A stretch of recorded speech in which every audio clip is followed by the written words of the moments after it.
I'm Marcus Hall, born and raised in Knoxville, Tennessee. As a child, my mother taught me to sew, and I started Marc Nelson Denim. It seems like everywhere we turn, we're faced with division, politics, race, social economics, and the list goes on and on. The one thing we have in common is we all need to eat. So I've been inviting people to cook their favorite meals and have real discussions about what's going on in the world and how we can come together. This is The Common Apron. I would like to introduce to you my friend and not grill master, but pit master. I get corrected all the time. He's not a chef. He's not a grill master. He's a pit master. Yep. My homeboy, Bryan Furman from Atlanta, Georgia. How you doing, my friend? I'm doing fine. How you doing? Man, thank you. Listen, this is, if you don't know, The Common Apron. First of all, I want to acknowledge that this is for Second Harvest Food Bank. Every apron sold from our Father's Day edition, the portion of proceeds goes to Second Harvest, and $1 feeds 3 families. And so please go to marcnelsondenim.com to get that apron for your wonderful dad for Father's Day, or ktom.com, and I'm sure he'll love that. So, Bryan Furman, let's get started, my brother. I'm finna cut this piece right here off. Okay. And this is called the point of the brisket. So you have, on the brisket, you have a point and a lean, and this is the fatty part of the brisket that takes forever for it to cook. Okay. And basically what I'm trying to do is even it out as much as possible, so it's not uneven when it's cooking. So what I go is I come here, slice that right there. So when the brisket is cooking, it's kind of even. It's kind of have like a uniform to it.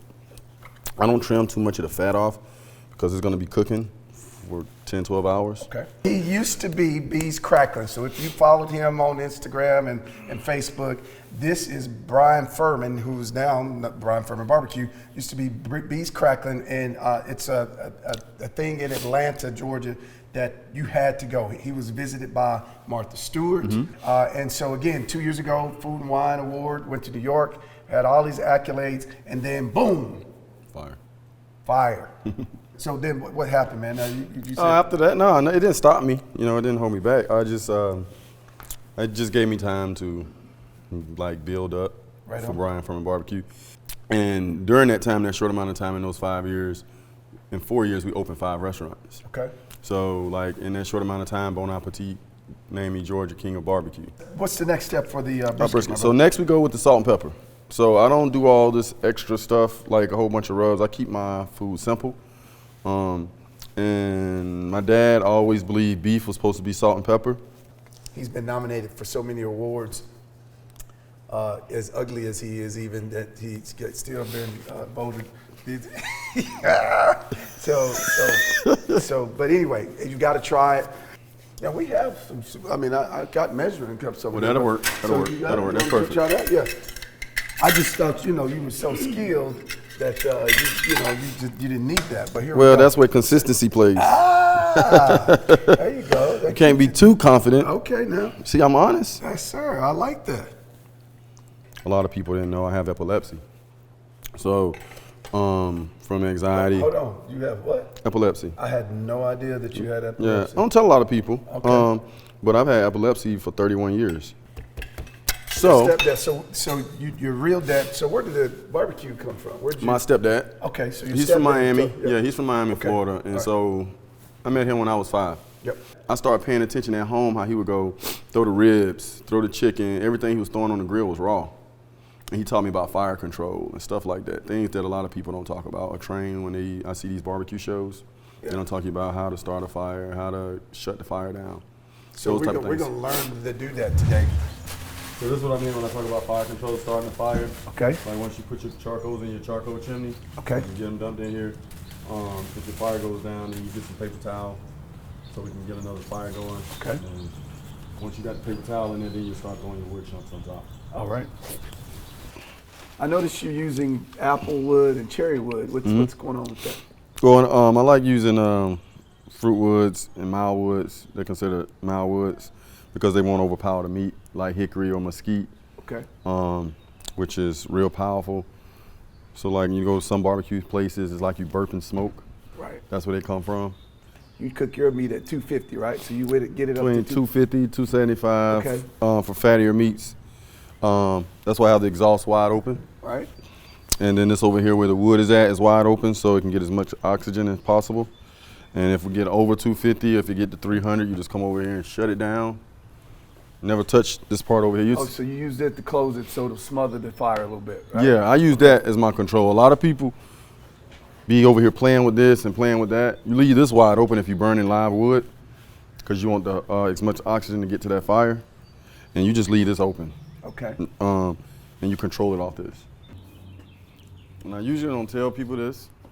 And I was just about to say. I was like, oh, it's the secret recipes in there. So I use cardboard, and I put cardboard down on the grill because at the high temp that I'm cooking the brisket at, the bottom of the brisket is real lean. There's no fat on the bottom. And if I'm cooking at 250, 275, that'll char the bottom of that brisket for that long cook. So cardboard absorbs the water and the fat, and you notice like it won't catch fire, like it won't cause a fire because of the water in it. So for you dads at home, you just got the power move. Use the cardboard, and that's the secret to keeping the brisket moist. Wow. You shared that. Well, that's all right, brother. I feel like Father's Day. special, right? Yeah, I didn't know this was a Father's Day special Okay, today. baby. All right, it is, my man. I'm a father, so I'm gonna give him the whole advice. Right on, man. So let's, outside of giving advice about the brisket and so your father, tell us something about that. Do you want to? I got a 12-year-old daughter named Nala and a Okay. 18-year-old son Nasir. Okay, right on. And Nasir works at the restaurant. He's been in there with me since he's been 12. Amen. So Yeah, I was fortunate enough to meet your son. Yeah. And you trying to instill in him the Yep. work and that whole deal. So there you go. So what I talked about earlier, turn this around because your heat source is coming this way. You're gonna put the point, the thickest part, facing the fire, and close. I usually don't open this when I'm cooking a brisket for maybe 6-7 hours. Oh, wow. But consistently 250, 275. Yeah. And you're going to cook this brisket for at least 6 or 7 hours. So this isn't something that you're going to do. No, you're gonna keep the door closed for 6 or 7 hours. Oh, okay, door You're gonna cook the brisket for about 10 to 12 hours. Oh, wow. So depending on the weight of the this is brisket. planned. So you can't just go, oh, I'm going to cook a brisket today, guys. Yeah. I'm going to actually plan for this and prep, and then it's a half a day deal. Today, but wow, smells amazing. Looks amazing, and now explain to the cut. You were saying something about when soon as you don't cut the meat, right? I let it after you cool. get Yeah, I let it cool. Let it cool. Let it cool down. All right. And then all the juices absorb into the meat because if you cut it too fast, it just all the heat and it dries it out. Okay, right on there. All right, that's another thing I learned today. I did not know that. Don't cut the meat as soon as it gets off the grill. Let it cool down because the flavor and the juices absorb inside the meat. Otherwise, it'll evaporate because it's so hot. So let's do it, brother. Let's cut us some brisket for brisket sandwiches.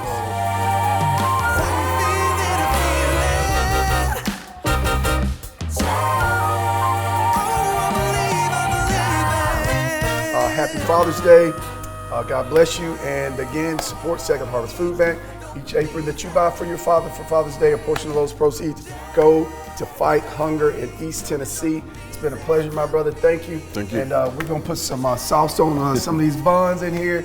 And because my crew is looking like they're about to kill me. They're like, hurry up, damn it. We're ready to eat some barbecue. And so thank you. God bless. And see you soon.